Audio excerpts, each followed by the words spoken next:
قتل کے ملزم کا ٹرائل بالعموم سیشن کورٹ میں ہوتا ہے، مگر نواب محمد احمد خان قتل کیس میں سابق وزیر اعظم ذوالفقار علی بھٹو کو گرفتار کیا گیا تو براہ راست ہائی کورٹ میں مقدمہ چلانے کا فیصلہ ہوا۔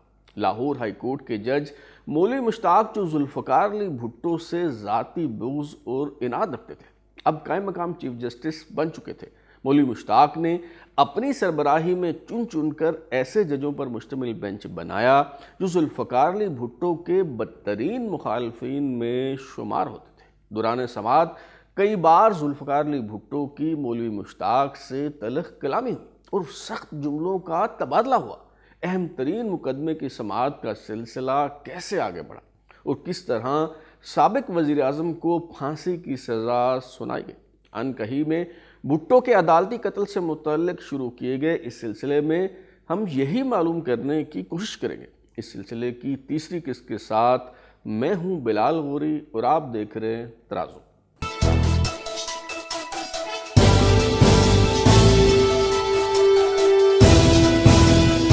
احمد رضا قصوری کی تمام تر مدح سرائی اور خوشامد کے باوجود ذوالفقار علی بھٹو نے انہیں مارچ 1977 کے انتخابات کے لیے پارٹی ٹکٹ کے قابل نہ سمجھا۔ پاکستان پیپلز پارٹی کے پارلیمانی بورڈ نے احمد رضا قصوری کو مطلون مزاج قرار دیتے ہوئے قصور سے قومی اسمبلی کا الیکشن لڑنے کے لیے ان کی درخواست مسترد کر دی۔ انتخابات کے بعد دھاندلی کے الزامات لگے۔ پی این اے نے احتجاجی تحریک چلائی اور 5 جولائی 1977 کو جنرل ضیاء الحق نے ذوالفقار علی بھٹو کی حکومت کا تختہ الٹ کر عنان اقتدار پر قبضہ کر لیا۔ ابھی ماشاء اللہ نافذ ہوئے بمشکل ایک ہفتہ ہی گزرا ہوگا کہ احمد رضا قصوری نے لاہور سیشن جج کی عدالت میں نواب محمد احمد خان قصوری کے قتل کا استغاثہ دائر کر دیا۔ احمد رضا قصوری کو یہ بات بہت اچھی طرح سے معلوم تھی کہ ذوالفقار علی بھٹو سے بدلہ لینے اور انہیں نیچا دکھانے کا یہی موقع ہے۔ چنانچہ کچھ دن بعد انہوں نے لاہور ہائی کورٹ میں درخواست دائر کر دی کہ چونکہ ملزمان بہت طاقتور ہیں، اس لیے عدالت اپنی اوریجنل کرمنل جورسڈکشن میں اس مقدمہ قتل کو اپنے پاس ٹرانسفر کر لے اور سیشن عدالت کے بجائے ہائی کورٹ میں ٹرائل شروع کیا جائے۔ لاہور ہائی کورٹ نے احمد رضا قصوری کی پٹیشن پر ایڈوکیٹ جنرل کو طلب کر لیا۔ ایڈوکیٹ جنرل کے بجائے اسسٹنٹ ایڈوکیٹ جنرل راشد عزیز خان عدالت میں پیش ہوئے اور اپنے کلائنٹ یعنی پنجاب حکومت سے رہنمائی لینے کے لیے 15 دن کی مہلت مانگی۔ 15 دن بعد انہوں نے عدالت کو بتایا کہ حکومت سیشن کورٹ کے بجائے براہ راست ہائی کورٹ میں ٹرائل کا آغاز کرنے کے لیے تیار ہے اور جلد ہم کیس لے کر آ رہے ہیں۔ یوں احمد رضا قصوری کا استغاثہ ضم کر کے سماعت کا آغاز کر دیا گیا۔ جنرل ضیاء الحق کے عنان اقتدار پر قابض ہونے کے بعد معزول وزیر اعظم ذوالفقار علی بھٹو کو گورنمنٹ ہاؤس مری منتقل کر دیا گیا تھا۔ جب بھٹو مری میں قید تھے اور یہاں ان کی جنرل ضیاء الحق سے پہلی بار ملاقات ہوئی تو اس ملاقات کے دوران ہی یہ فیصلہ ہو گیا تھا کہ جنرل ضیاء الحق کی حیات ذوالفقار علی بھٹو کی موت میں پنہاں ہے۔ دوران ملاقات ذوالفقار علی بھٹو نے جنرل ضیاء الحق کی سرزنش کرتے ہوئے کہا، تمہیں معلوم ہے کہ آرٹیکل 6 کے تحت آئین توڑنے کی سزا کیا ہے؟ یہ بات سن کر جنرل ضیاء الحق کے پسینے چھوٹ گئے اور جیسا کہ اس تصویر میں بھی دکھائی دے رہا ہے، وہ نہایت بے چینی اور اضطراب کی حالت میں اپنی شرٹ کے بٹن کھولتے اور بند کرتے رہے۔ برہان الدین حسن جو اس وقت پی ٹی وی کے ڈائریکٹر نیوز تھے، وہ اپنی کتاب انسینسرڈ میں اس واقعہ کا ذکر کرتے ہوئے لکھتے ہیں کہ ملاقات کی فوٹیج اس قابل نہیں تھی کہ اسے نشر کیا جاتا، لہٰذا انہوں نے فوٹیج سینسر کرنے کے لیے جنرل ضیاء الحق سے براہ راست اجازت طلب کی اور ایڈٹ کرنے کے باوجود محض 3 سیکنڈ کی فوٹیج دکھائی جا سکی۔ جنرل فیض علی چشتی اس ملاقات کے حوالے سے مختلف روداد بیان کرتے ہیں۔ جنرل فیض علی چشتی کے مطابق جنرل ضیاء الحق اور وہ ایک کار میں سوار تھے، جبکہ میجر جنرل اختر عبد الرحمان جنہوں نے بعد ازاں جنرل کے رینک میں ترقی پائی، وہ دوسری کار میں تھے۔ گورنمنٹ ہاؤس مری میں وزیر اعظم ذوالفقار علی بھٹو کے ملٹری سیکرٹری میجر جنرل امتیاز نے ان کا استقبال کیا۔ کمرہ ملاقات میں صرف 3 لوگ تھے، ذوالفقار علی بھٹو، جنرل ضیاء الحق اور لیفٹیننٹ جنرل فیض علی چشتی۔ ذوالفقار علی بھٹو نے گفتگو کا آغاز کیا اور وہ ہرگز ناراض نہیں لگ رہے تھے۔ بھٹو نے کہا وہ فوج کے ٹیک اوور کرنے پر خفا نہیں ہے، شاید صورتحال کا یہی حل ہے، مگر اہم بات یہ ہے کہ مستقبل کی صورت گری کیسے کی جائے۔ ذوالفقار علی بھٹو نے کہا کہ فوج کے اقتدار پر قبضہ کرنے کے آئینی اثرات تو ہوں گے، مگر دستور کا باپ ہونے کی وجہ سے میں ان مسائل کا حل تلاش کر لوں گا۔ جنرل ضیاء الحق کو اس حوالے سے پریشان ہونے کی ضرورت نہیں، وہ اپنی توجہ دیگر اہم معاملات کی طرف مرکوز رکھیں۔ اس کے جواب میں جنرل ضیاء الحق نے کہا کہ میں تو عارضی کسٹوڈین ہوں، بہت جلد ایک بار پھر زمام کار بھٹو کے ہاتھ میں ہوگی، تو وہ جس طرح چاہیں اس ملک کو چلائیں۔ جنرل ضیاء الحق اور ذوالفقار علی بھٹو کا دوسری بار آمنا سامنا 28 جولائی 1979 کو مری گورنمنٹ ہاؤس میں ہی ہوا۔ اس روز بھی لیفٹیننٹ جنرل فیض علی چشتی ضیاء الحق کے ہمراہ تھے، کیونکہ بطور کمانڈر 10 کور یہ علاقہ ان کے زیر انتظام آتا تھا۔ اس ملاقات کے دوران ذوالفقار علی بھٹو نے ایک بار پھر یہ بات دہرائی کہ فادر آف دا کانسٹیٹیوشن ہونے کے ناطے وہ آئینی موشگافیوں کا معاملہ سنبھال لیں گے۔ ضیاء الحق دیگر معاملات پر توجہ مرکوز رکھیں۔ اس روز بھٹو کو رہا کر دیا گیا اور 29 جولائی کو ذوالفقار علی بھٹو لاڑکانہ روانہ ہو گئے۔ ذوالفقار علی بھٹو کا رہائی کے بعد فقید المثال استقبال ہوا۔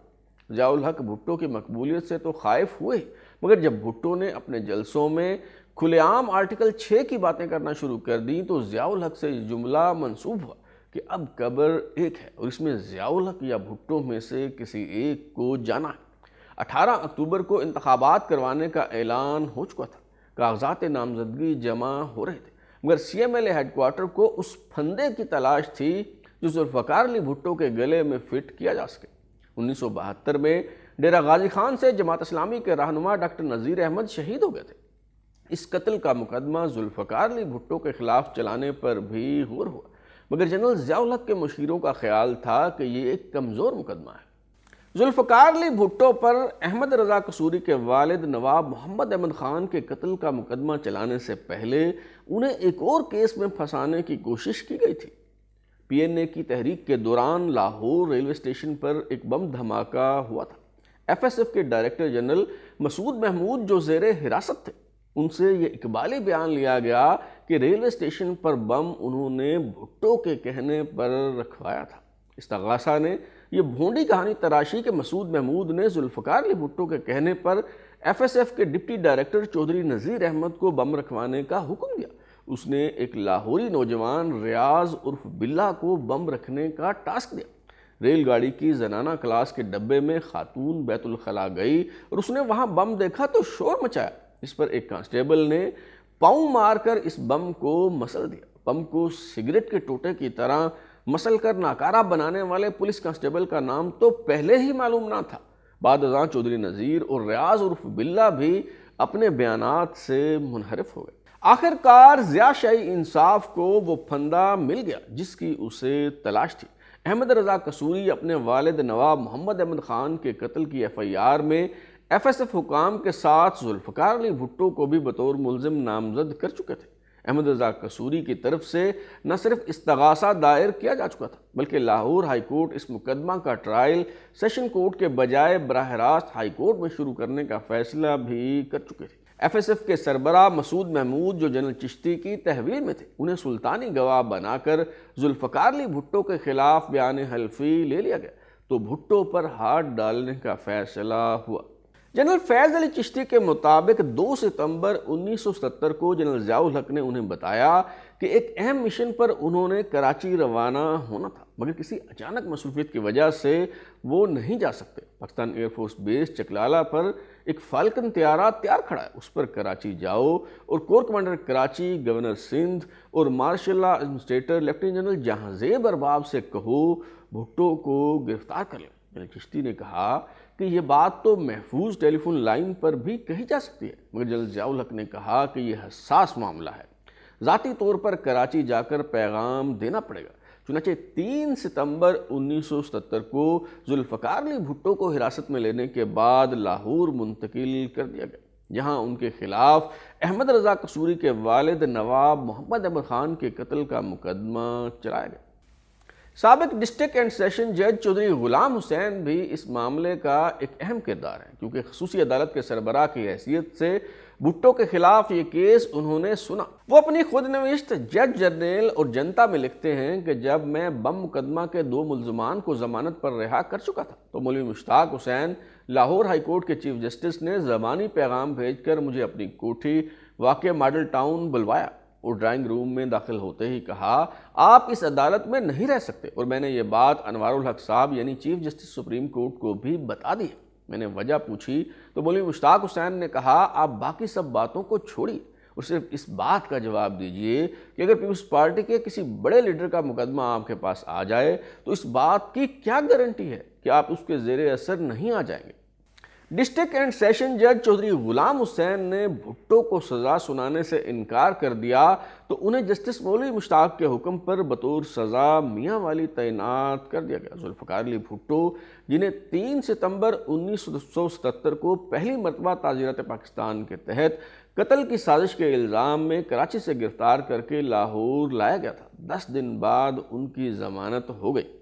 لاہور ہائی کورٹ کے جسٹس کے ایم سمدانی نے 13 ستمبر کو ثبوتوں کو متضاد اور نامکمل قرار دیتے ہوئے ذوالفقار علی بھٹو کی درخواست ضمانت منظور کر لی اور انہیں رہا کرنے کا حکم دے دیا۔ لاہور ہائی کورٹ کے خواجہ محمد سمدانی جو کے ایم سمدانی کے نام سے مشہور ہیں، انہوں نے ذوالفقار علی بھٹو کی ضمانت منظور کرتے ہوئے انہیں رہا کرنے کا حکم دیا تو جنرل ضیاء الحق ان سے ناراض ہو گئے اور جسٹس کے ایم سمدانی کو بطور سزا سیکٹری قانون تعینات کر دیا گیا۔ یہاں بھی جنرل ضیاء الحق سے ان کی تکرار کا سلسلہ چلتا رہا۔ ایک میٹنگ کے دوران جنرل ضیاء الحق نے کہا جو سیکٹری کام نہیں کرتے انہیں الٹا لٹکا دینا چاہیے۔ اس پر جسٹس سمدانی نے ترکی بترکی جواب دیتے ہوئے کہا کہ کچھ جرنیلوں کو بھی الٹا لٹکا دینا چاہیے۔ جنرل ضیاء الحق نے بعد ازاں ان الفاظ پر معذرت کرنے کو کہا مگر جسٹس سمدانی نے معافی مانگنے سے انکار کر دیا۔ 2 سال بعد جسٹس کے ایم سمدانی کو سیکٹری قانون کے عہدے سے ہٹا کر ایک بار پھر لاہور ہائی کورٹ بھیجا گیا تو پی سی او کے تحت نیا حلف لینے کی آزمائش آ گئی اور انہیں معزول کر کے گھر بھیج دیا گیا۔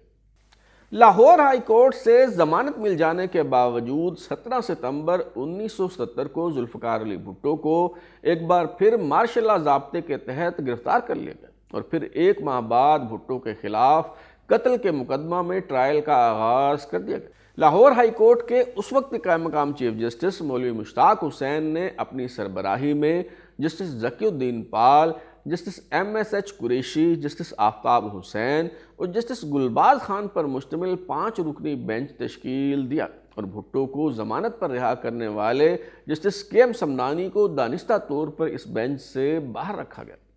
ممتاز ماہر قانون حامد خان ایڈوکیٹ اپنی کتاب پاکستان کی آئینی و سیاسی تاریخ میں لکھتے ہیں کہ مولوی مشتاق نے بینچ کا انتخاب بہت احتیاط سے کیا۔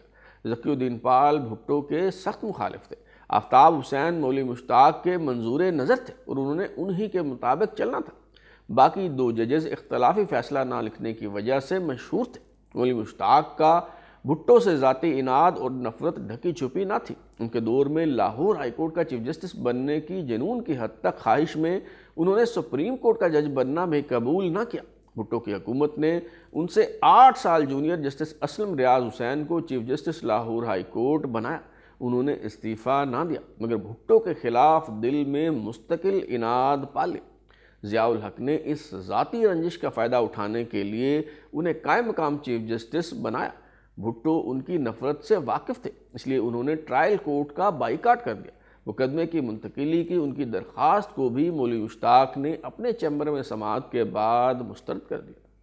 Chief justice Lahore high court justice مولوی مشتاق حسین کے سربراہی میں 5 رکنی بینچ نے اس مقدمہ کی سماعت شروع کی تو ذوالفقار علی بھٹو نے اعتراض کیا کہ مولوی مشتاق حسین کو اس بینچ میں نہیں بیٹھنا چاہیے کیونکہ میں نے انہیں سپرسیڈ کیا تھا، اس لیے وہ میرے خلاف بغض رکھتے ہیں۔ مگر مولوی مشتاق حسین اس مقدمے سے الگ نہ ہوئے۔ دوران سماعت کئی بار ذوالفقار علی بھٹو کی مولوی مشتاق حسین سے تلخی ہوئی۔ ایک روز نصرت بھٹو اور بینظیر کے قذافی اسٹیڈیم میں زخمی ہونے کی اطلاعات ملنے پر ذوالفقار علی بھٹو پریشان تھے اور چاہتے تھے کہ سماعت ملتوی کر دی جائے۔ بھٹو نے ایک موقع پر اپنے وکیل پر برستے ہوئے کہا دفع کرو، تم عدالت سے درخواست کیوں نہیں کرتے؟ جسٹس مولوی مشتاق حسین نے اس جملے کو توہین عدالت قرار دیا تو بھٹو نے معذرت کرتے ہوئے کہا کہ بیوی اور بیٹی کے زخمی ہونے کے باعث ان کی ذہنی کیفیت ٹھیک نہیں، اس لیے یہ جملہ ان کے منہ سے نکل گیا۔ مولوی مشتاق حسین نے کہا ہمیں اس کی پرواہ نہیں ہے۔ اس پر ذوالفقار علی بھٹو کا پیمانہ لبریز ہو گیا اور وہ کہنے لگے بس بس، میں نے بہت برداشت کیا ہے۔ مولوی مشتاق حسین نے پوچھا کیا برداشت کیا ہے؟ بھٹو نے تنک کر کہا آپ کی بے عزتیاں۔